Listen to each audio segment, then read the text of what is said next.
Welcome to Myra media. NTR జిల్లాలో తెలుగుదేశం పార్టీకి సంబంధించి ముసలం పుట్టిందని కూడా చెప్పుకోవచ్చు. ఇద్దరు అన్నదమ్ముల మధ్య కేసినేని బ్రదర్స్ మధ్య పెద్ద వివాదం అయితే రాసుకుంది.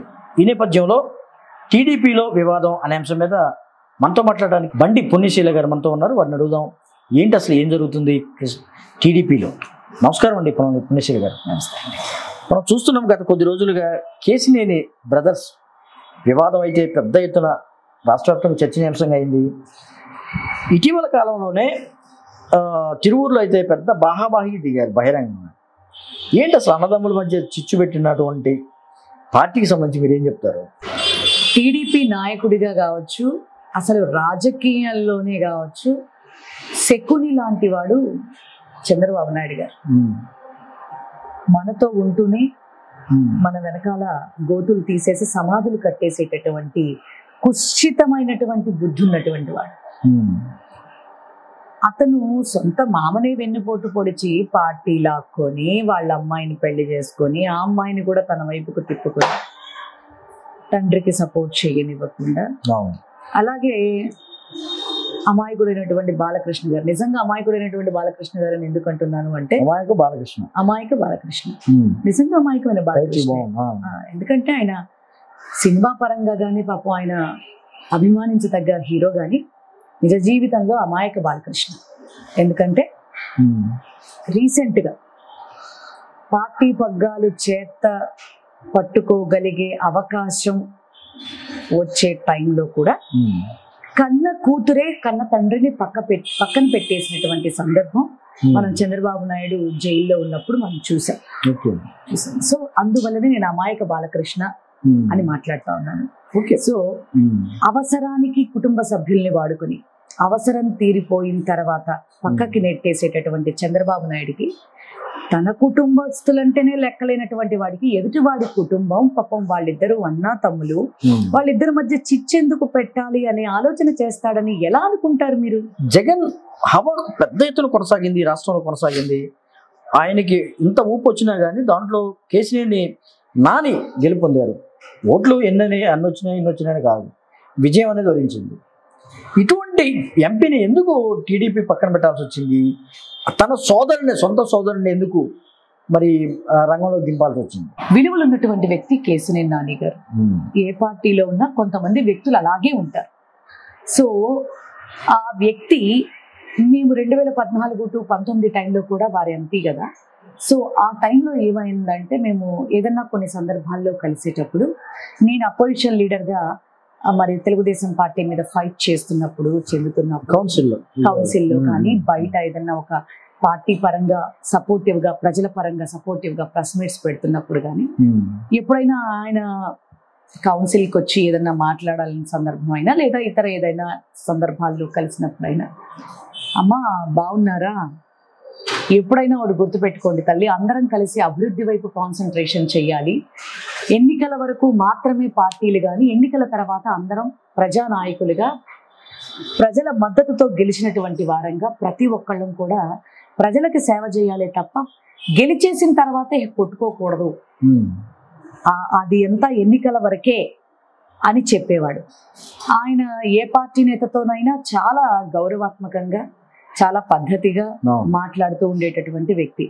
రీసెంట్ గా కూడా మనం చూసాం మా మొండితోక జగన్మోహన్ రావు గారితో కానీ, అలాగే మా ఈ రోజు కూడా నందిగామ ఎమ్మెల్యే మొండితోకొని, మొన్నేమో వసంత కృష్ణ ప్రసాద్ తో వాళ్ళందరితో మొత్తం ఈవెన్ విజయవాడలో ఉన్న ఎమ్మెల్యేలతో సైతం కూడా పార్టీ స్టాండ్ పరంగా ఏమైనా మాట్లాడాల్సి వస్తే మాట్లాడతారేమో కానీ ఆయన ఎంపీగా ఆయన గౌరవమైనటువంటి ఆయన బిహేవియర్ని ఆయన బిహేవ్ చేస్తున్న అప్పుడు అలాంటి బిహేవియరే, ఇప్పుడు ఇలాంటి బిహేవియరే.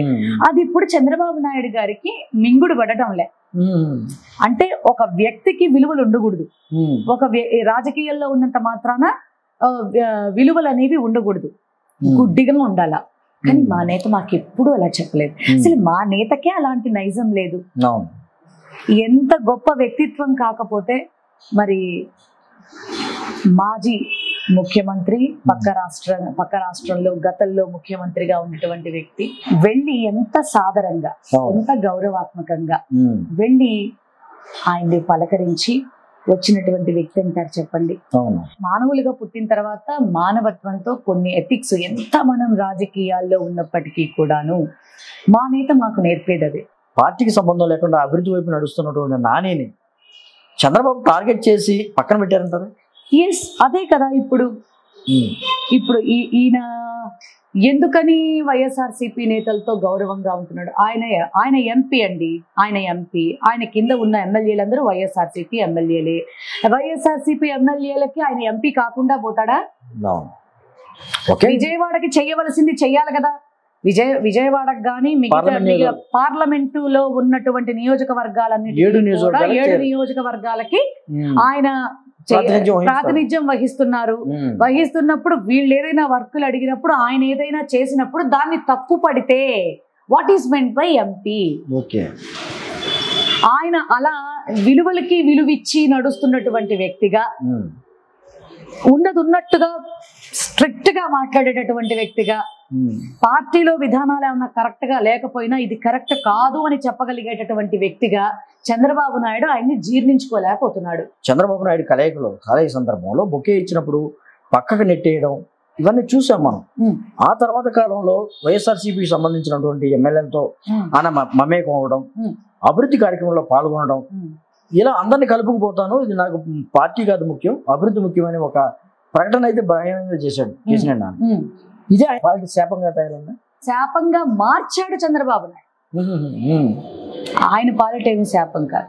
ఎందుకంటే విలువ ఉన్న వ్యక్తి ఎక్కడున్నా కూడా గౌరవింపబడతాడు. ఆయన రాజకీయాల్లో ఉన్నా లేకపోయినా, రేపొద్దున ఆయన ఇష్టపడి వైఎస్ఆర్సీపీలోకి వచ్చినా, ఏదైనా ఏం జరిగినా విలువలున్న వ్యక్తి ఎక్కడైనా, ఆఖరికి రాజకీయాలు కంప్లీట్ గా క్లోజ్ చేసేసుకుని ఆయన ఇంట్లో ఉన్నా కూడా అలాంటి వ్యక్తులు ఎప్పటికీ గౌరవింపబడతారు. ఓకే, మీరు ఒక మాట అన్నారు, వైఎస్ఆర్సీపీలోకి వచ్చినా అనే ఒక మాట ఉపయోగించారు. అంటే వైఎస్ఆర్సీపీకి వస్తున్నట్లుగా మీ దగ్గర ఏమైనా సమాచారం ఉందా? నాకైతే నాకు ఐడియా లేదు, కానీ లోకులు పలు కాకులు రకరకాలుగా ప్రచారం జరుగుతుంది. మా పెద్దలు మాకేం చెప్పలే, మా నేత మాకేం చెప్పలే. అట్లాగే కేసరి నాని గారు 2 రోజులుగా క్లియర్ కట్ గా నాకు మా నేతకి ఇదొచ్చింది, నేను ఒబే చేస్తున్నాను అని నిన్న ట్వీట్ చేస్తే, ఇవాళ నేను విత్డ్రా అయిపోతున్నాను పార్టీలో నుంచి, పదవిలో నుంచి అని చెప్పి నేను క్లియర్ కట్ గా ఆయన ఒక్కొక్కటి స్టెప్ బై స్టెప్ చెప్పుకుంటూ వస్తున్నారు. వైఎస్ఆర్సీపీతో గనక ఆయన గనక నిజంగా మా అధినేతను కలిసే అభిప్రాయం కానీ, మా అధినేతతో కలిసే ఇది కానీ, పార్టీలోకి వచ్చేటటువంటి ఆయన ఇంట్రెస్ట్ కానీ గనక ఉంటే అది కూడా డెఫినెట్ గా తెలియపరుస్తున్నారు అనేది నా అభిప్రాయం.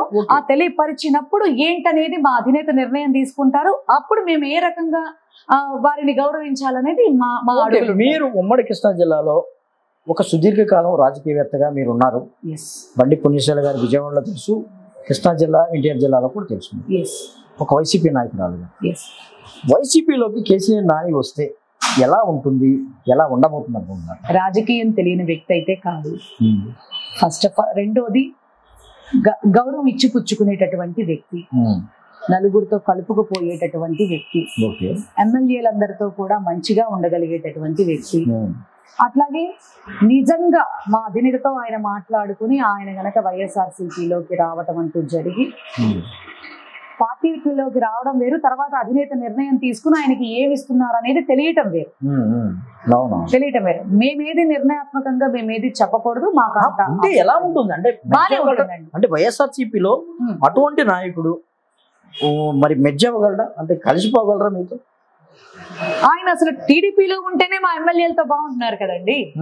టీడీపీలో ఉండగానే మా ఎమ్మెల్యేలతో అంత గౌరవాత్మకంగా బిహేవ్ చేస్తున్నారు అనే కదా చంద్రబాబు నాయుడు ఆయన మీద సీతకన్నేసింది. కుటుంబంలోనే చిచ్చు పెట్టి కొత్తగా వింత పాతకరవుత అన్నట్టుగా ఇతన్ని తీసుకొచ్చాడు.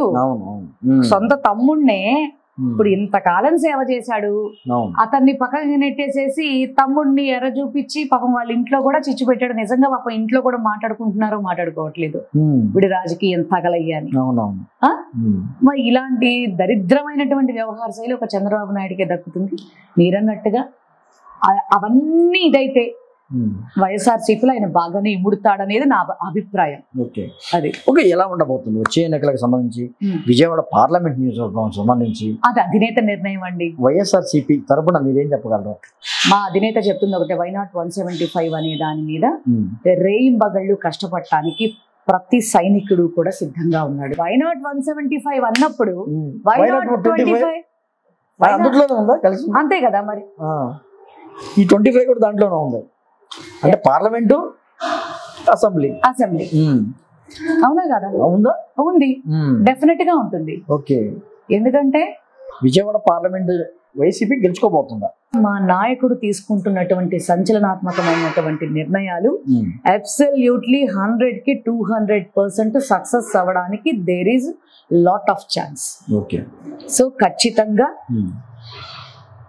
అన్ని సీట్లు గెలవడంతో పాటు పార్లమెంటు సీట్లను కూడా గెలుచుకునేటటువంటి సత్తా, అవకాశం, అందుకు తగ్గినటువంటి పరిస్థితులు కూడా అన్నీ మాకున్నాయి. ఆయన ఎవరిని ఇస్తారు అనే టీడీపీలో వివాదం మీకు అనుకూలంగా మారబోతుందా? కేశినేని నాని గారు టీడీపీలో ఉన్నా కూడా ఆయనకంటూ ఒక స్పెషల్ స్ట్రాటజీ ఉంది, వ్యక్తిత్వంగా మంచివాడు అని చెప్పని నేను చెప్తున్నా. అలా చెప్పగలిగినటువంటి ధైర్యం టీడీపీలో ఎవరికన్నా ఉందా? మా జగన్మోహన్ రెడ్డి గారు కానీ మాకున్నటువంటి పరిధిలో మాకు కూడా అద్భుతమైనటువంటి నాయకులు ఉన్నారు. మరి వాళ్ళందరి పేర్లు కూడా చెప్పగలిగినటువంటి సమర్థత, ఒప్పుకోగలిగినటువంటి ధైర్యం చంద్రబాబు నాయుడుకి ఉందా? ఈసారి గెలుచుకోబోతున్నారా? ఖచ్చితంగా స్ట్రైట్ విజయవాడ పార్లమెంట్ ఖచ్చితంగా. ఓకే ఇది మరి పొన్నిశెల్లి గారు చెప్తున్నారు. ఈసారి ఖచ్చితంగా 2024 ఎన్నికల్లో పార్లమెంటు విజయవాడ పార్లమెంటు స్థానాన్ని వైసీపీ ఖచ్చితంగా గెలుచుకోబోతుంది. అది కేశినేని నాని అయినా వేరే వాళ్ళైనా సరే ఈ స్థానానికి మరి ఖచ్చితంగా ఈసారి వైసీపీ దక్కించుకోబోతుందని కూడా చెప్తున్న పరిస్థితి చూస్తున్నాం.